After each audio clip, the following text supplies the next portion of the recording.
Arizona Attorney General Chris Mays is set to review the use of flock cameras and other automated license plate readers across the state. She says her office will examine how law enforcement use this technology and whether it violates privacy or Fourth Amendment rights. Zach Palutsky live with us tonight with a look at the data as well as the AI behind this controversy. Zach. Well, Karina and Vanessa, these systems collect a ton of pictures and data every single day. And when it comes to those audits, artificial intelligence plays a big role in that process. We took questions about its reliability and vulnerabilities to experts in both fields. These tiny cameras hanging above streets across Arizona are drawing controversy. From my perspective, the tech really isn't the problem. It's all the regulation that's trying to catch up and things behind it. That's Brandon Disney with Data Doctors.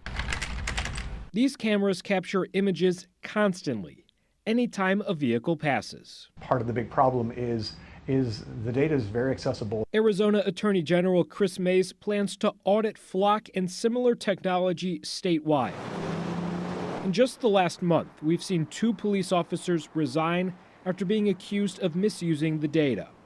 Other Valley departments dropped the systems entirely after audits found problems. Those audits done with the help of artificial intelligence. There are always going to be false positives and false negatives. AI is not foolproof by any means. The city of Surprise announced this week that its review found an anomaly that was originally flagged in an AI audit was actually from a technical error, not an officer's misuse. ASU professor Andrew Maynard specializes in emerging technologies like AI. I asked him how people can be reassured audits won't miss abuses of the system.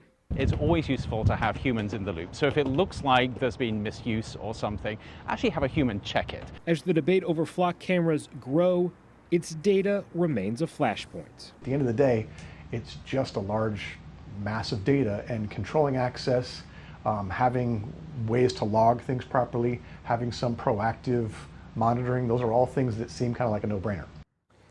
As for that statewide review, Attorney General Mays says its findings, whenever it's complete, will be presented to both the legislature and the governor. Coming up tonight at 9, hear directly from the Attorney General on why she is calling for this now. For now, reporting in studio, Zach Palutsky for Arizona's Family. Zach.